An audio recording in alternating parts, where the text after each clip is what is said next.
मां Sharda Samarth charitable trust द्वारा शिक्षक दिवस के आयोजन पर आयोजित सेमिनार वर्तमान में शिक्षा और उसका भविष्य में हजारों की संख्या में विद्यार्थियों ने उपस्थित होकर विद्या एवं उसके गुण जाने। कार्यक्रम में मुख्य रूप से कई वरिष्ठों ने हिस्सा लिया। भिलाई शहर के गणमान्य नागरिकों ने कार्यक्रम में शिरकत कर अपने एक्सपीरियंस व बच्चों को गाइड किया, शिक्षा के प्रति होने वाले बदलाव के प्रति प्रकाश डाला। कार्यक्रम में मुख्य रूप से उपस्थित गणमान्य Shri Vijay Kumar Gupta ji, managing director BK engineering corporation Bhilai, member BOGS RPS Bhilai, Shri Sanjay Rungta sir, अध्यक्ष Sanjay Rungta group of institute, अध्यक्ष BOGS RPS Bhilai, Shri M Tripathi sir, अध्यक्ष KPS Nehru Nagar Bhilai, Shri Moolchand Jain sir, rotary charitable अध्यक्ष व Maa Sharda Samarth charitable trust member Bhilai के गणमान्य श्री गंगा जल एजुकेशन सोसाइटी के अध्यक्ष श्री आईपी मिश्रा सर ने मुख्य रूप से उपस्थित होकर सेमिनार के मुख्य धारा में आयोजित करवाया। कार्यक्रम में विशिष्ट अतिथि के रूप में वैशाली नगर विधानसभा के युवा विधायक सम्मिलित हुए।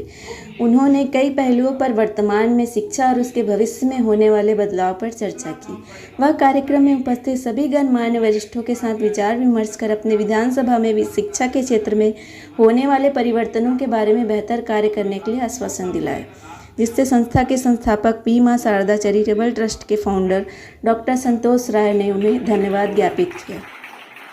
वह कार्यक्रम में उपस्थित सभी गणमान्य नागरिकों को आगे भी अपना मार्गदर्शन सतत प्रदान करते रहने के लिए आग्रह किया। संस्था में डॉक्टर संतोष राय के साथ मुख्य रूप से उनकी संस्था के सभी सदस्य भी उपस्थित थे, जिसमें मुख्य रूप से doctor Mitthu madam, Praveen Bafna, CM Ketan Dhakkad, doctor Piyush Joshi, CMA Aditi Gangwani, miss Avinash Kaur, engineer Amit Bafna, doctor Amit Shrivastava, Vikrant Raghuvanshi व ट्रस्ट के वॉलंटियर्स के साथ मिलकर कार्यक्रम को सफल बनाने में अपना योगदान दिया। दुर्ग से असल बात न्यूज के लिए अन्नू साहू की रिपोर्ट। डिग्री कॉलेज में head of the department Aligarh में रहे हैं और उन्होंने अपने हाथ से अब्दुल कलाम को 3 बार अवार्ड दिया था। मैं बहुत गरीब परिवार से हूँ और मेरा अपना ये मानना है कि शिक्षा को आज लोग शिक्षा के बारे में ये कहते हैं कि शिक्षा एक व्यवसाय हो गया है। मैं ये बात को बिल्कुल नहीं मानता। शिक्षा एक सेवा है। आज हर इंडस्ट्री, चाहे होटल इंडस्ट्री हो, चाहे हॉस्पिटल इंडस्ट्री हो, चाहे एजुकेशन की इंडस्ट्री हो, सरकार की स्थितियां ऐसी नहीं है कि हर चीज सरकार से आपको संभव हो। इसलिए इस इंडस्ट्री के बारे में ये मानना चाहिए कि यहाँ से जो लोग निकलेंगे वही सुप्रीम कोर्ट के जज बने हैं, वही मंत्री बने हैं, वही लोग आगे आए हैं और शिक्षा के अलावा दुनिया में कोई चीज। लेकिन मैंने 5 साल पहले सब कुछ छोड़ दिया और आज मैं आराम से रहता। मेरी 2 बेटियां हैं, लेकिन मेरा अपना मानना है कि मैं शिक्षा के लिए सिर्फ इसलिए मानता हूँ कि मेरा एक गरीब परिवार था। मेरे मामा, मेरे परिवार के लोग शिक्षा में बहुत गरीबी से आगे पढ़े और उस जमाने में 33% में लोग पास हुआ करते थे। आज 95% के बाद भी लोगों का एडमिशन नहीं है। पढ़ने के बाद में आदमी का फ्यूचर नहीं है। आज चाहे डेंटल में ले लीजिए, चाहे किसी भी फील्ड में चले जाइए, इतना खर्च होने के बाद, पढ़ने के बाद में भी आपको अपना कोई भविष्य नजर नहीं आता। तो इसका सबसे इम्पोर्टेंट है कि आपको शिक्षा तो लेनी पड़ेगी और शिक्षा वो आपको प्राइवेट एजुकेशन में मिल पाएगी। सरकार की व्यवस्था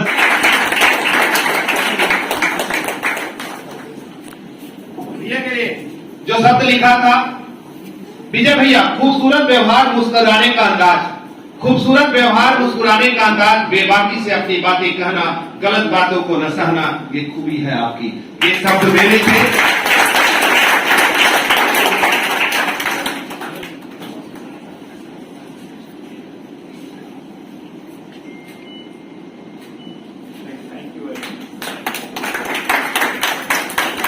जोरदार बैठने के हायर एजुकेशन की जब कभी चर्चा न केवल छत्तीसगढ़ बल्कि पूरे भारतवर्ष में जब कभी चलेगी तो हायर एजुकेशन में संजय भैया के खूबसूरत शब्द, भैया मैं आपसे सहमत लेके वो शब्द चुरा रहा हूं। एजुकेशन के, हायर एजुकेशन के भीष्म पितामह, एक जज्बा, एक पागलपन, एक जुनून, एक अंदाज। लेकिन रिकेश भैया, निश्चित तौर से अगले बार से इस बात का हम लोग ध्यान रखेंगे क्योंकि आपकी उपस्थिति ही यहाँ इम्पोर्टेंट होगी। लेकिन कौन क्या चाह रहा है एक एक लाइन में जरूर उन तक मैं 2-4 जो गणमान्य है उन तक पहुंचूंगा कि क्या उम्मीदों के साथ। संजय भैया कुछ कह रहे थे, इसके बाद मैं आपको बुलाऊंगा। लेकिन संजय भैया, क्या आप देखिए, मैं जो चाह रहा हूँ सरकार से वो रिकेश जैसे लोग ही पूरा कर सकते। क्या बात। आज मैं 11 साल का हूँ और कॉलेज के दिनों से सक्रिय हूँ। मैंने बहुत से विधायक, मंत्री, सांसद देखे हैं, लेकिन जो जज्बा रिकेश में है मेरे लिए छोटे भाई के समान है, सालों से जुड़ा हुआ है। पार्षद के रूप में उसने नया इतिहास रचा। इतना एक्टिव पार्षद हमने देखा नहीं था, और जिस तरह की विधायकी में इतने अल्प समय में उसने लोगों को मीलों पीछे छोड़ दिया है। तो शायद ये काम अगर रिकेश के पास पावर आते हैं तो जरूर पूरा होगा। मैं चाहता हूँ आज के दिन जो शिक्षक हैं वो सरकार की नजर में सबसे खाली बैठे व्यक्ति हैं। आज कोई भी काम शासन को होता है, शिक्षकों की ड्यूटी लगा दी जाती है। मैं क्योंकि आप तक के बात कह सकता हूँ इसलिए हिम्मत कर रहा हूँ।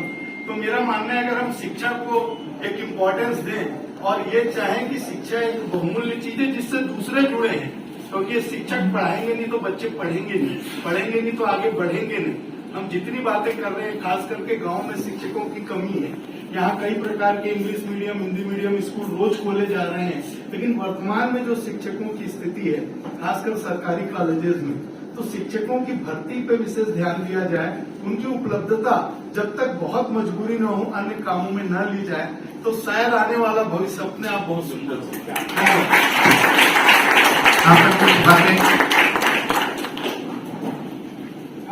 आप बैठ के बोलिए। हाँ, क्यों बैठा रहे हो? क्या बात है, ये जज्बा, ये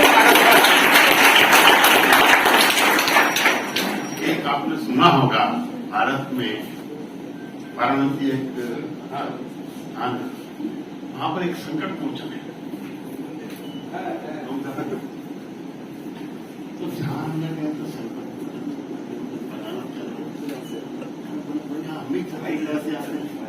हमारे यहाँ भी है संकट मोचन। क्या बात। तो आ जाओ तो रिपोर्ट का क्वेश्चन करा देते हैं। तो बोले क्या है? मैं क्या, ये बच्चा हिस्ट्री लिखेगा। He will be the youngest chief of the state, youngest chief of the state। और आपसे लोगों को बहुत उम्मीदें हैं, और आप यहाँ जो ये 11 बजे का है ना कार्यक्रम, ये आप सुबह 5 बजे चालू करें। इससे आपकी सेहत भी ठीक रहेगी। 4:30 बजे से चालू पब्लिक जो है कंटिन्यू। और देखो जी, इनके धर्मपत्नी वो हमारी पढ़ेगी। क्या मेरा पहला मान जाना कि कभी नहीं। और सबसे डायनेमिक और कम उम्र वाला शिक्षा भी जिसको देना चाहिए और हमारे संजय गुप्ता जी। और वास्तव में जो अधिकारी है इस क्षेत्र में, विशेष तौर पर स्कूल शिक्षा में, वो हमारे doctor Hemant Tripathi ji, Shri Rameshwar ji, madam, vice chancellor, और इस कार्यक्रम के आधार स्तंभ डॉक्टर संतोष राय जी,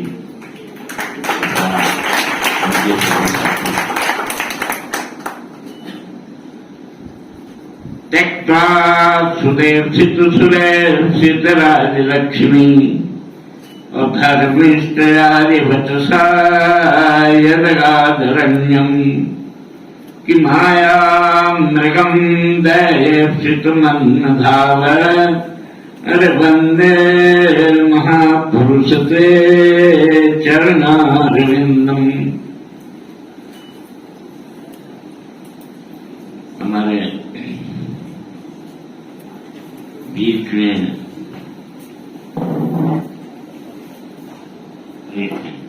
एक तो पॉपुलेशन में we have been able to defeat the China and we are today number 1, and number 2 we are in the software engineering, that is 37.5% software engineers are from this country, जो कि America में सर्व कर रहे हैं। तो हमारा जो एजुकेशन है वो इस लाइन में आने की आवश्यकता है। और बहुत से लोग तो अब जो है इंजीनियरिंग से तो थोड़ा लोगों का मोह भंग हुआ है, अब डॉक्टरी की ओर चले हैं और जिस रफ्तार से हम लोग आगे बढ़ रहे हैं तो लगता है कि बहुत जल्दी सरकार और माननीय प्रधानमंत्री जी की जो सोच है और हमारे यहाँ छत्तीसगढ़ में माननीय मुख्यमंत्री जी की जो सोच है, उससे ऐसा लगता है कि हम लोग जो नई शिक्षा नीति आई है उसके आधार पर बहुत आगे कार्यक्रम कर चुके हैं। एक बात मैं बताना चाहूंगा, वो ये है कि हम इन सब चीजों में तो बहुत आगे बढ़े हैं, लेकिन कुछ चीजों में हम लोग कमी हुई है, और वो कमी हुई है हमारे जो हमारा ये है मॉरल वैल्यू, जिसको हम बोलते हैं कि उसमें बहुत ज्यादा कमी आई है और उसकी आवश्यकता है। वो कमी ऐसी आई है कि बहुत से लोग माँ बाप का कहना कम मानने लगे।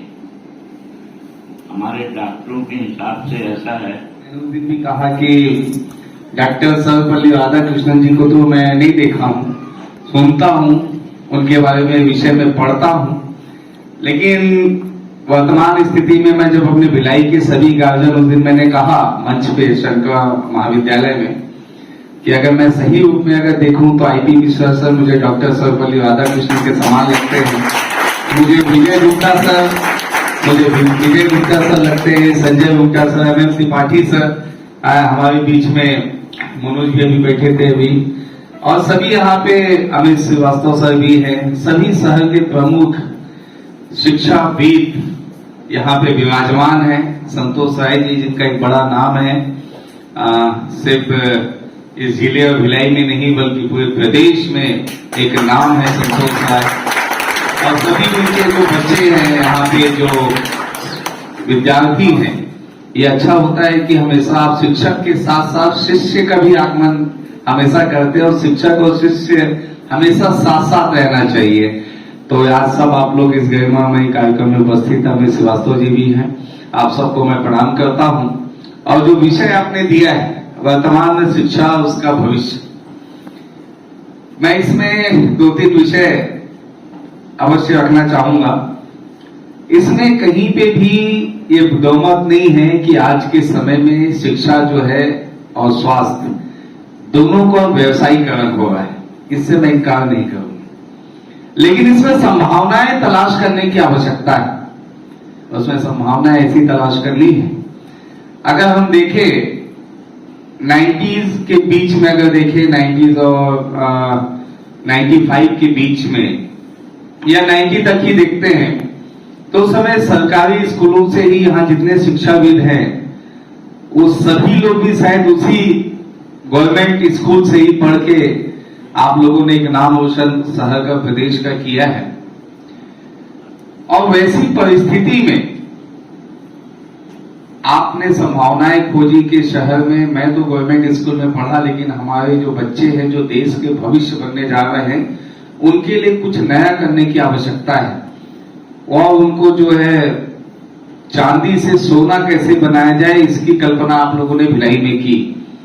और आज जो बैठे हैं हमारे आदरणीय IP Mishra sir, Vijay Gupta sir, Sanjay Gupta sir, MM Tripathi sir, आप लोग भिलाई को, आप लोगों ने जो कहते ना देश की अगर कोई शिक्षा धानी कोई किसी को माना जाता है, कोई भारतवर्ष में तो कोटा माना जाता है राजस्थान में, वैसे ही जो है अगर कोटा के बाद कोई दूसरा नंबर है तो वो भिलाई में है, जिसकी सबसे बड़ी देन आप लोगों की है।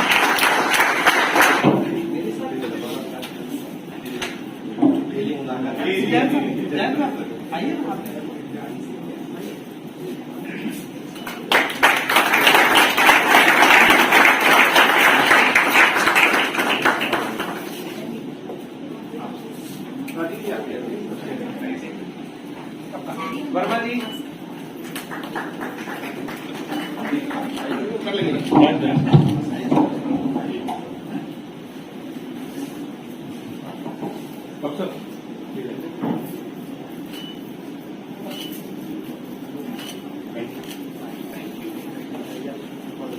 जितनी फीमेल सदस्य हैं, मैं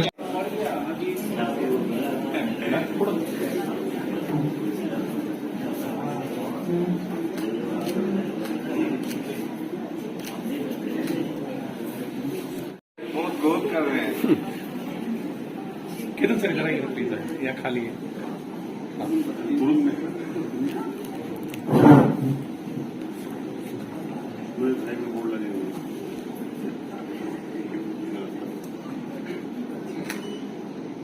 मेरी गलती, मुझे आप लोगों को वहाँ बुलाना चाहिए। Thank you sir. Thank you sir. Avinash Kaur ji, Aditya ji, Avinash Kaur ji, बताना समझ ना आए तो प्यार से समझाना, ये अंदाज है आपका, ये मेरे शब्द हैं।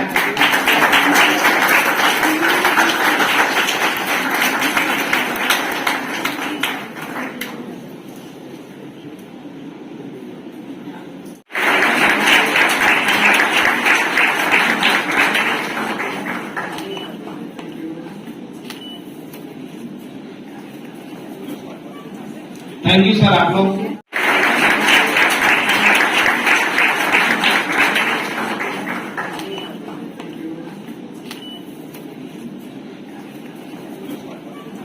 Thank you sir. आप लोग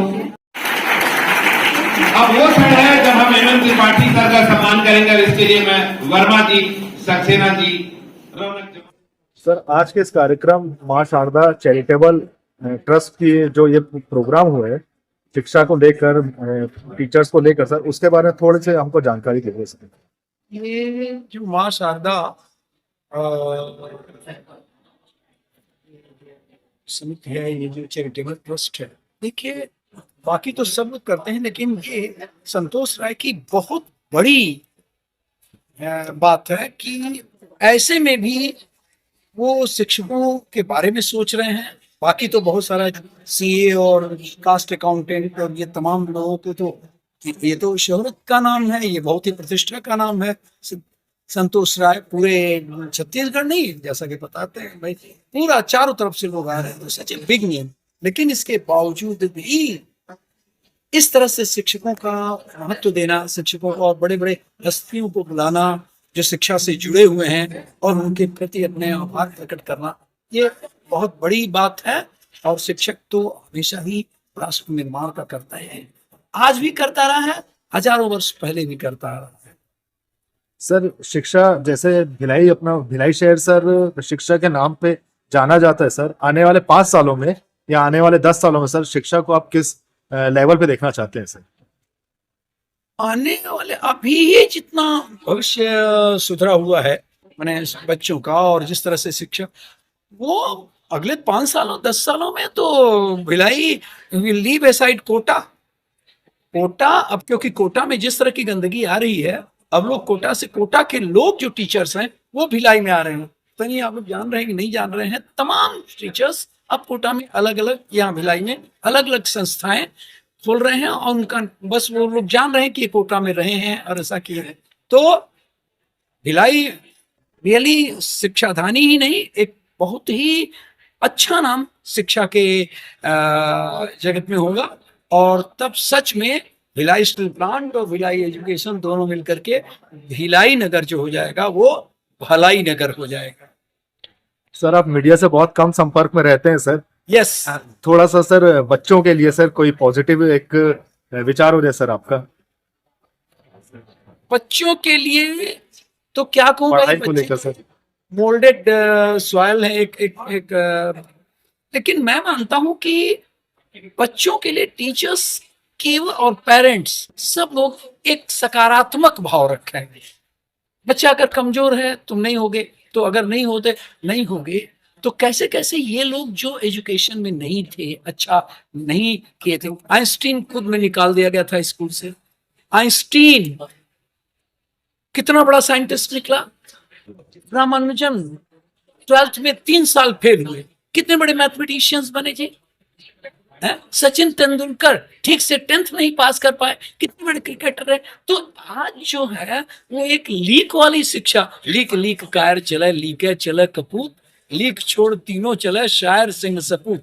टीचर जो है वो सपूत है, और वो अपने बच्चों को एक मत सोचे कि ये कौन कमजोर है, कौन पढ़ाई में कमजोर है। हर बच्चा अपने आप में एक आइंस्टीन है, रामानुजन है, और तेंदुलकर है, बशर्ते कि उसे एक सकारात्मक बोध हो। आज हमारे साथ नयनदीप विद्या मंदिर के डायरेक्टर श्री मूलचंद जैन जी हैं।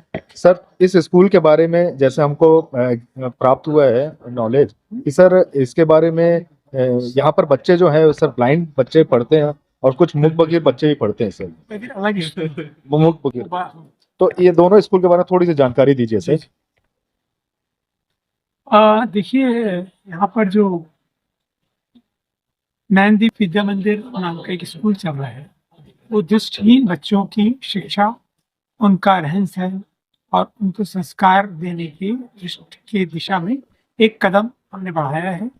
यह स्कूल 11 वर्ष पूर्व शुरू किया गया था और तब बच्चे बहुत कम आए थे शुरू में, क्योंकि बच्चों के माँ बाप, उनको ये विश्वास नहीं होता था कि हमारे बच्चे जाएंगे, उनकी ठीक से देखभाल हो सकेगी कि नहीं, उनको शिक्षा उनको ठीक से मिलेगी कि नहीं।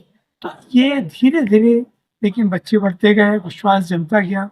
हम बच्चों को पूरी शिक्षा प्रदान करते हैं और शिक्षा के साथ साथ संस्कार भी प्रदान करते हैं और आगे बढ़कर उनके जीवन में जीवन यापन की समस्या ना आए, क्योंकि शिक्षा तो ग्रहण कर लिया, फिर आगे जाके वो क्या करेंगे, उसके लिए उनके जीवन यापन के लिए भी उनको तरह तरह की ट्रेनिंग दी जाती है। जो कार्य, कुछ कैसे कार्य होते हैं, कुछ कुटीर उद्योग हैं जिसके में कुछ सामान बना के वो कर सकते हैं और अपना जीवन यापन भविष्य में कर सकते हैं, क्योंकि उनकी दृष्टिहीन है, दृष्टि नहीं है, लेकिन और उनकी प्रतिभा, अनेक तरह से उनकी प्रतिभा काफी निखर चुकी है और बहुत सारा ऐसा काम वो कर सकते हैं जिसके लिए उनको बाकायदा ट्रेनिंग दी जाती है।